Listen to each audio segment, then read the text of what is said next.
What's the dealio, y'all? In this video, I'm going to be talking about 6 stocks that have cheap option contracts that you can trade, right? There is a misconception that trading is expensive, and it's not, right?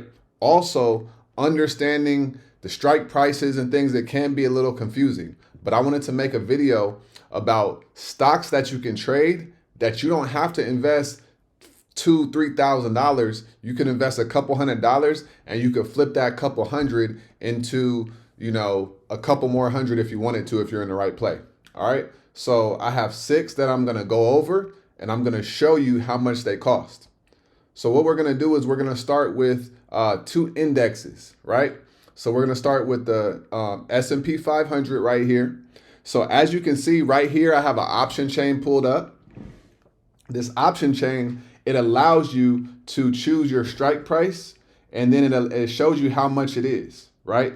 Right there where it says bid on the left top side, that's for calls. The whole left side is calls, the whole right side is puts, right? So on the left side, if you wanted to get into right now, at the time of this recording, SPY is at 593. This is a screenshot. It's at 593, right? So a strike price of 593 is only $112. That's 1.12, right? So all these numbers is just basically that just move the decimal over, right? So you could take $100 and then get into a call, and if it goes up, that will go up in value. Same thing on the right side, which is puts. So SPY's contracts with the expiration date of the same day are very cheap. So that's the first one. The next one is IWM.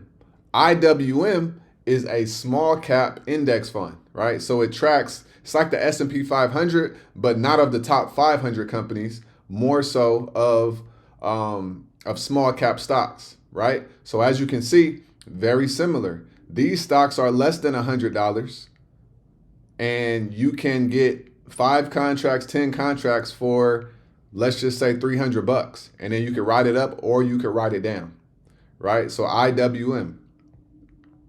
The next one, what we got is NVDA. Today is Thursday. Also remember, the earlier in the week, the more expensive the contracts, and the later in the week, the cheaper the contracts. Always remember that. So as you see, NVIDIA is at the stock price was $135.19, and then that strike price on a call is $146. On a put, it's $171. So we're talking less than $200. That's pretty good.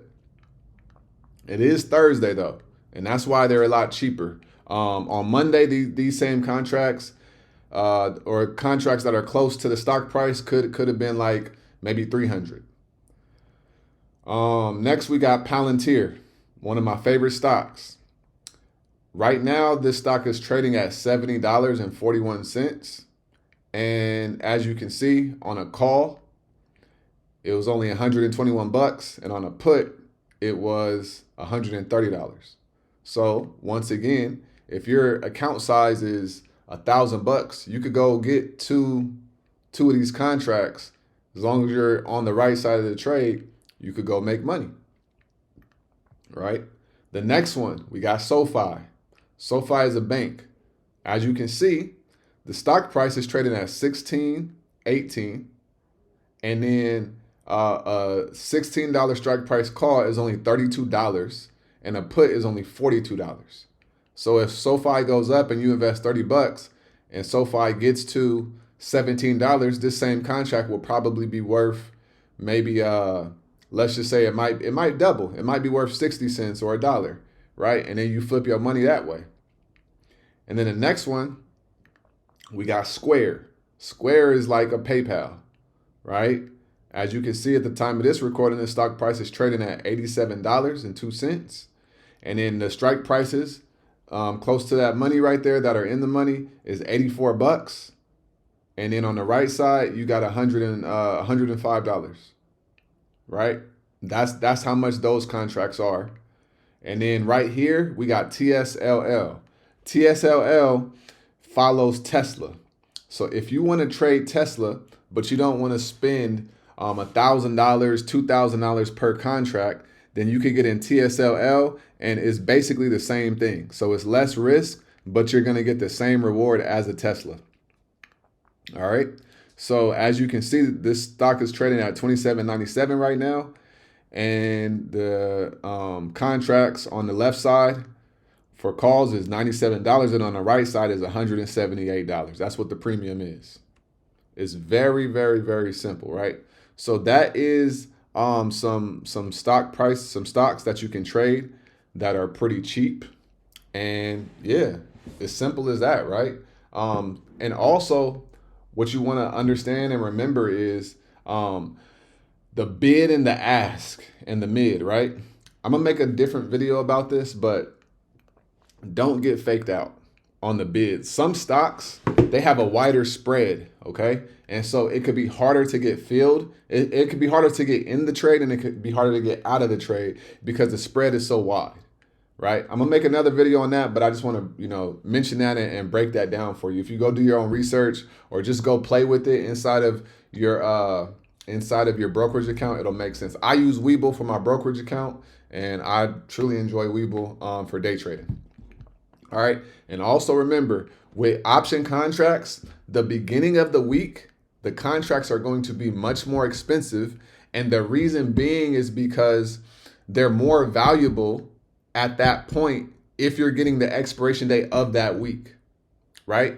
Because the further out you are, the more valuable it is. The closer you are to the expiration date, the less valuable it is, right? So make sure you understand that.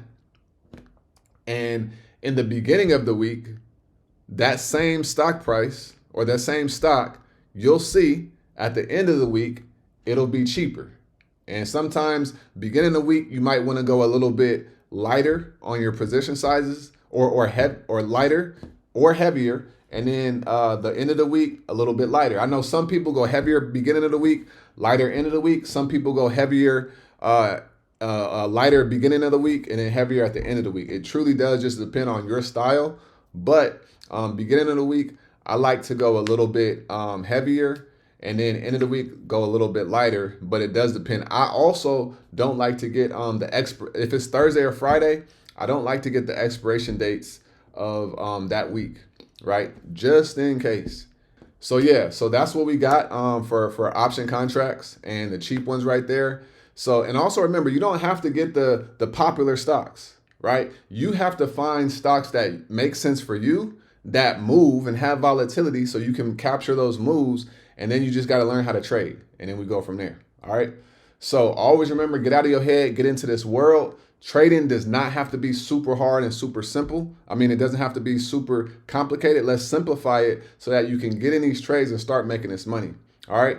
I'm going to be sure to see y'all in the next video. And I'll be sure to like this video, subscribe to the channel. I appreciate you so much. I'm going to see y'all in the next video.